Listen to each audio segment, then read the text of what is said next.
నమస్తే, welcome to Zee TV media. నేను మీ Anji.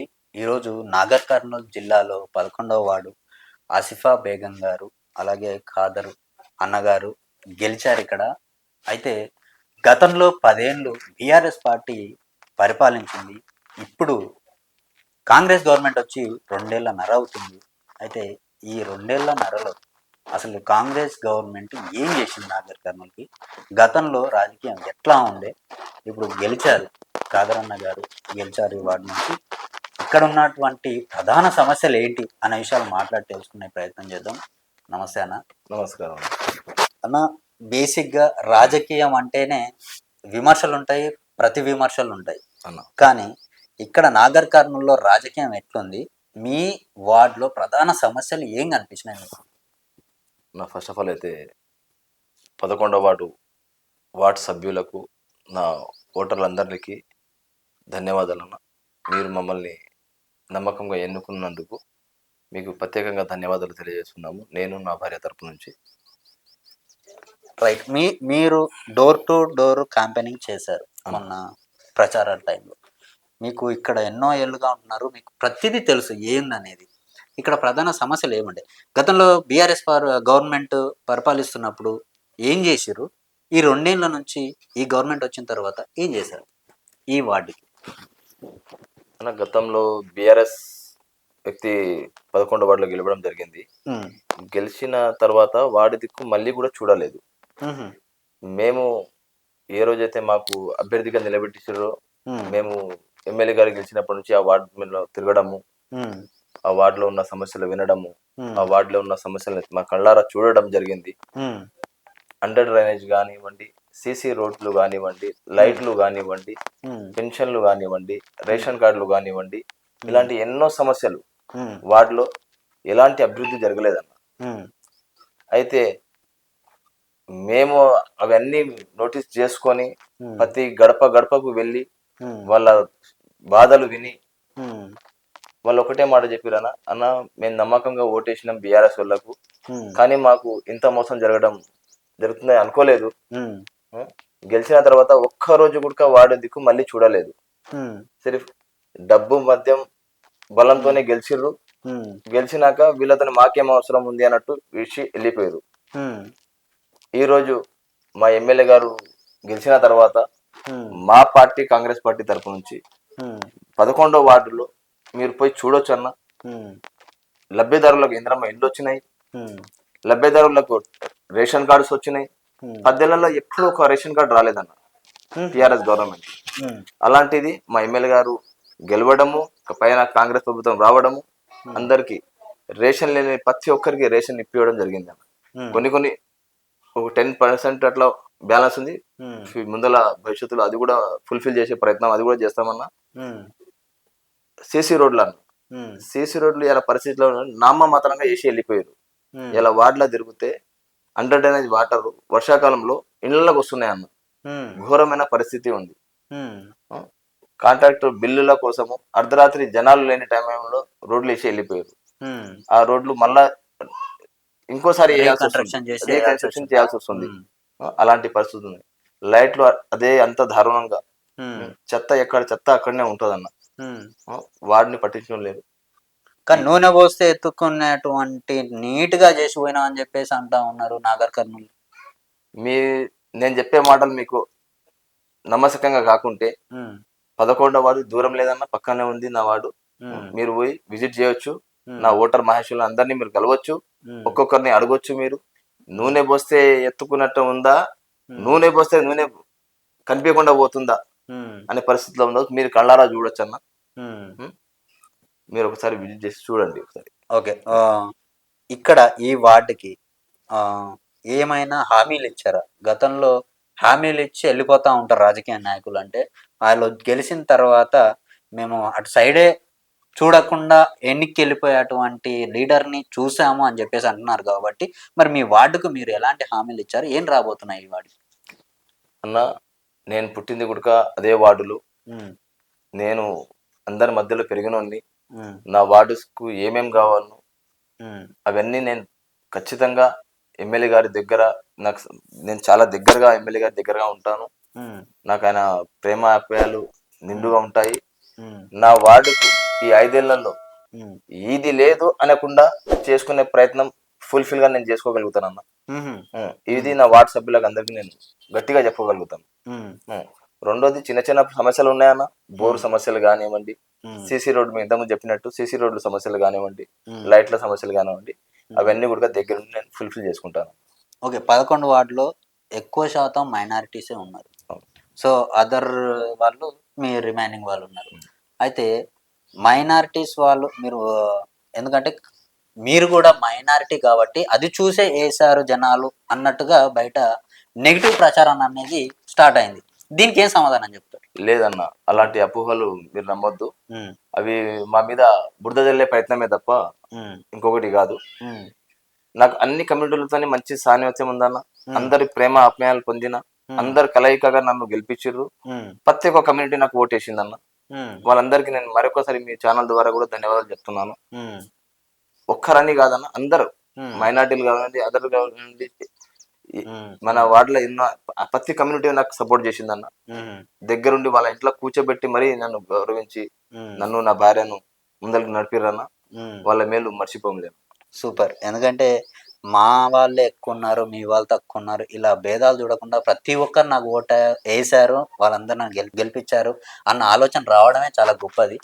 Right. కానీ నాగర్ కర్నూల్ నియోజకవర్గం లెవెల్లో ఆలోచిస్తే కూచుకుల రాజేష్ రెడ్డి గారు వచ్చిన తర్వాత ఈ నియోజకవర్గానికి ఏమేం పనులు చేశారు? గతంలో మేము బీఆర్ఎస్ పార్టీ ఉన్నప్పుడు వాళ్ళందరూ మేము చాలా చక్కగా చేశాము. గతంలో 20 ఏండ్ల ఎన్నిక్కి ఉండే, కానీ 20 ఏండ్ల ముందుకు తీసుకెళ్ళిపోయాము నాగర్ కర్నూల్ని.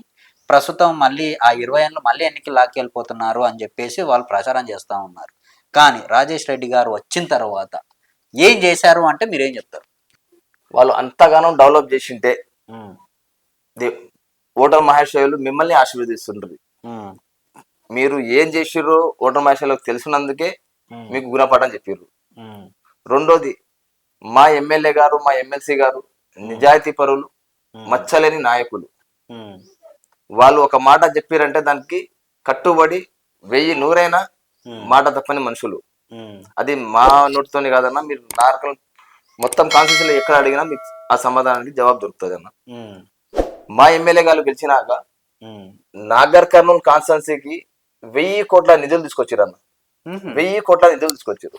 ఉమ్, హిస్టరీలో రికార్డ్ ఇది. ఏ ఉమ్, మున్సిపాలిటీ కూడా అంత ఫండ్ రాలేదన్న, ఒక నాగర్ కర్నూల్ కాన్స్టిట్యున్సీకి వచ్చింది. ఉమ్, అది మా అదృష్టంగా భావిస్తున్నాం. ఎందుకంటే మా ఎమ్మెల్యే గారి చదువు, సీఎం గారి దగ్గర ఉన్న ఆప్యాయత వలన మా ఎమ్మెల్సీ గారు, ఎమ్మెల్యే గారు, మాకు 2 పదవులు ఉన్నాయన్న. మళ్ళీ ఎక్స్ట్రాగా వచ్చేసి ఎంపీ గారు. ఉమ్, దీనివల్ల మాకు 1000 కోట్ల రూపాయల నిధులు ఇప్పటివరకు మున్సిపాలిటీకి రావడం జరిగింది. ఉమ్, గతంలో బీఆర్ఎస్ వాళ్ళు తోవి పెట్టినటువంటి సీసీ రోడ్లు కానివ్వండి, ఉమ్, మీకు పేర్లతో సహా చెప్తాను, నల్లబల్లి రోడ్డు కానివ్వండి, ఉమ్, అవి ఫుల్ఫిల్ చేసిరన్న.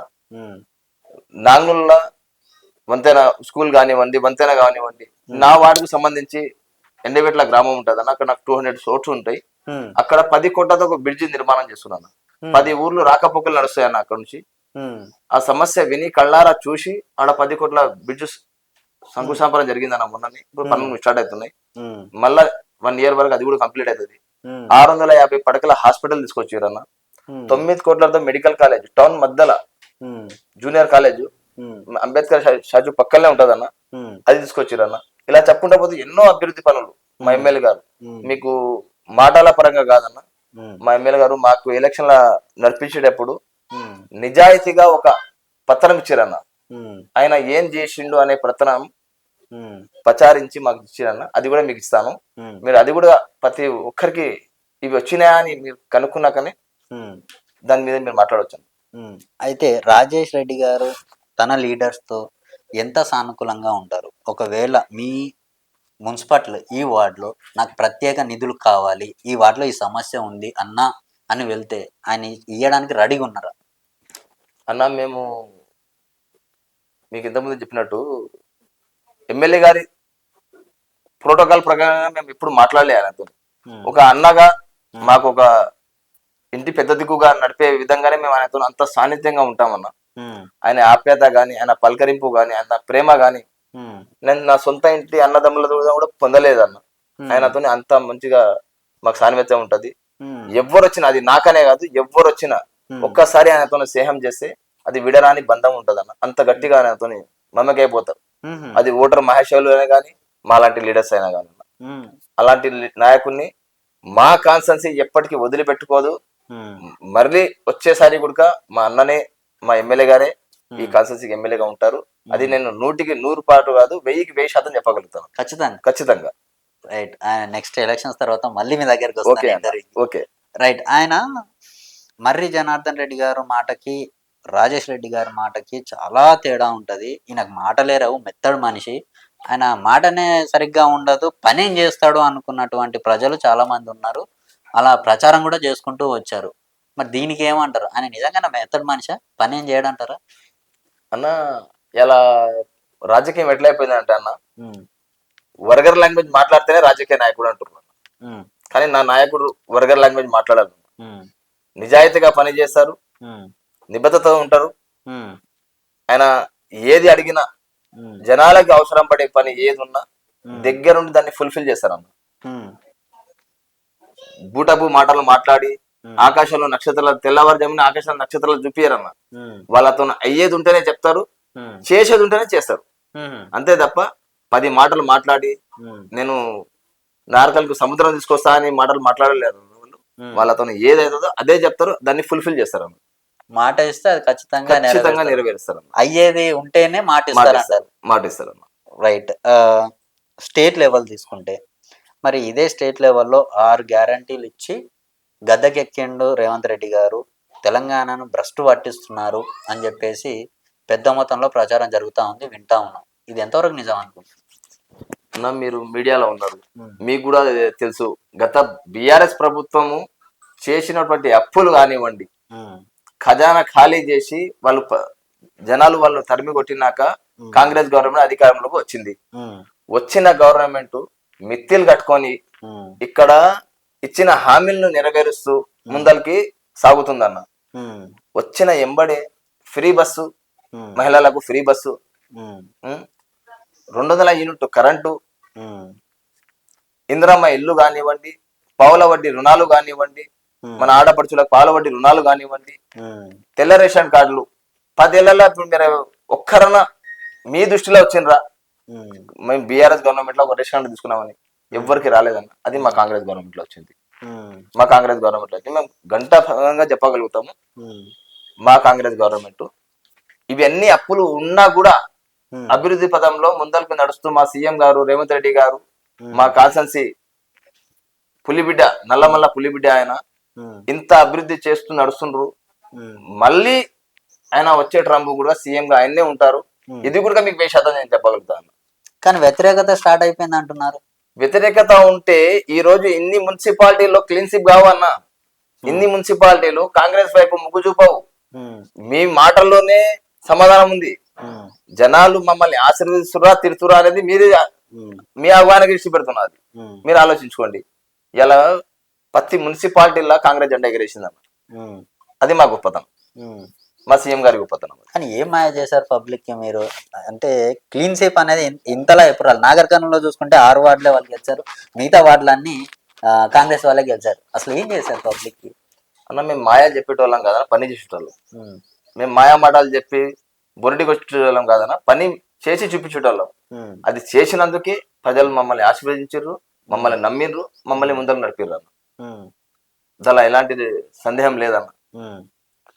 కానీ ఎలక్షన్ టైం వచ్చేసరికి డబ్బులు పెట్టినవాడిదే పై చేయి అవుతుంది. డబ్బులు పెట్టి మరి గెలవాలని చూస్తున్నారు, న్యాయంగా గెలవలేదు కొన్ని వార్డులలో అని చెప్పేసి అంటా ఉన్నారు.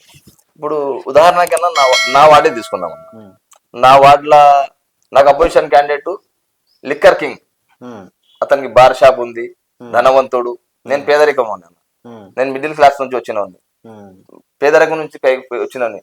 నన్ను నమ్మి, నా స్థాయి కాదన్న, నాకు రాజకీయంలో ఒక పార్టీ నుంచి బీఫామ్ రావడం, ఆయన నన్ను నమ్మి నాకు మీద నమ్మకం పెట్టుకొని మా ఎమ్మెల్సీ గారు, మా ఎమ్మెల్యే గారు నన్ను నమ్మకం పెట్టుకొని నిజాయితీ పరుడిగా నన్ను ముందుకు నడిపిరన్న. ఉమ్, ఆ నిజాయితీ నాకు అలా గెలుపుబాటు అయిందన్న. ఉమ్, అంటే డబ్బు ఒక దిక్కు ఉంది, మద్యం ఒక దిక్కు ఉంది, నిజాయితీ ఒక దిక్కు ఉందన్న. ఆ నిజాయితీ నాకు గెలిపించిందన్న. నిజాయితీ ఎప్పటికైనా గెలుస్తుంది అంటారు. లేట్ అయినా కూడా లేట్ స్ట్రాంగ్ అయినా గా ఉంటది. గెలుస్తుంది అన్న 100%. అప్పుడే జనాల్లో ఇంత అవేర్నెస్ ఎక్కడి నుంచి వచ్చింది, ఇంత మార్పు ఎక్కడి నుంచి వచ్చిందని అర్థం కావట్లేదు. మొన్న చూసుకుంటే సగానికి సగం గ్రామ పంచాయతీ ఎలక్షన్లో గెలిచారు. అది అయ్యి నెల రోజులు కూడా కాలేదు. ఇప్పుడు మాత్రం రాష్ట్ర వ్యాప్తంగా మున్సిపల్ మొత్తం కాంగ్రెస్ పార్టీయే కైవసం చేసుకుంది. ఘన విజయం అనుకోవచ్చు దీన్ని. నెక్స్ట్ ఎమ్మెల్యే ఎలక్షన్స్ లో కూడా ఇదే రిజల్ట్ ఉంటది అంటారా? అన్న మీరు చెప్పినట్టు సర్పంచ్ ఎలక్షన్లు కూడా మేము మెజార్టీ పరంగానే గెలిచినామన్న. సర్పంచ్ ఎలక్షన్లకు సింబల్ ఉండదు అన్న. ఒకటి ఫస్ట్ ఆఫ్ ఆల్ అయితే సింబల్ ఉండదు. ఒక పార్టీ తరపు నుంచి ఒక ఊర్లో ఒక నలుగురు క్యాండిడేట్ మన వల్లే నిలబడ్డారు అన్న. దాంట్లోనే మేము కొంచెం వెనక, ఎందుకంటే నచ్చ చెప్పుకోలేకపోయి ఇబ్బంది పడ్డాం తప్ప మేము ఎక్కడ కూడా జనాల నుంచి దూరం కాలేదన్న. దానిలో కూడా మమ్మల్ని ఆశీర్వదించారు. మెజార్టీ పరంగా మనమే ముందలకి ఎక్కువ గెలిచినాం అన్న. రెండోది, వచ్చే ప్రభుత్వం కాంగ్రెస్ దే. సీఎం గారు రేవంత్ రెడ్డి గారు మళ్ళా ప్రమాణ స్వీకారం చేస్తారు. నాగర్ కర్నూల్ కాన్స్టిట్యున్సీ లో కూచుకుల్ల రాజేష్ రెడ్డి గారు జెండా ఎగిరవేయడం 1000% గ్యారంటీ అన్న. మాలాంటి కార్యకర్తలు, ప్రజలకు మధ్యలో ఉండే కార్యకర్తలు ఆయనకు బలం అన్న. రైట్.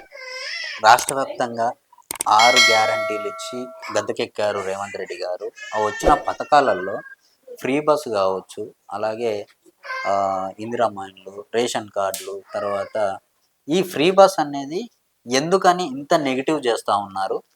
వచ్చే రేషన్ కార్డు నుంచి వచ్చేటువంటి సన్న బియ్యాన్ని అవి కూడా మాకు పాలిష్ చేసి పంపిస్తూ ఉన్నారు. ఆ నాణ్యమైన రైస్ కాదని చెప్పేసి అంటూ ఉన్నారు. ఎట్లా ఉంది మీ ఏరియాలో, ఎట్లా ఉంది? అది నిజమే అంటారా? అన్న, ఈ ఫేక్ ప్రచారం చేసేటువంటి సోషల్ మీడియా బీఆర్ఎస్ కి చాలా ఎక్కువ ఉందన్న. చాలా ఎక్కువ ఉంది.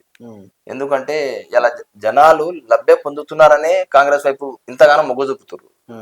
మీరు చెప్పినట్టు ఫ్రీ బస్సు ఇవాళ ప్రతి ఒక్క మన ఆడపడుచు, మా అక్క, మా తల్లి ఇలా ప్రయాణం చేసి ఎంతో సంతోషంగా, అన్న ఈ నుంచి ఒక హైదరాబాద్ పోవాలంటే 250 రూపాయల నుంచి 300 రూపాయల ఛార్జీ అన్న.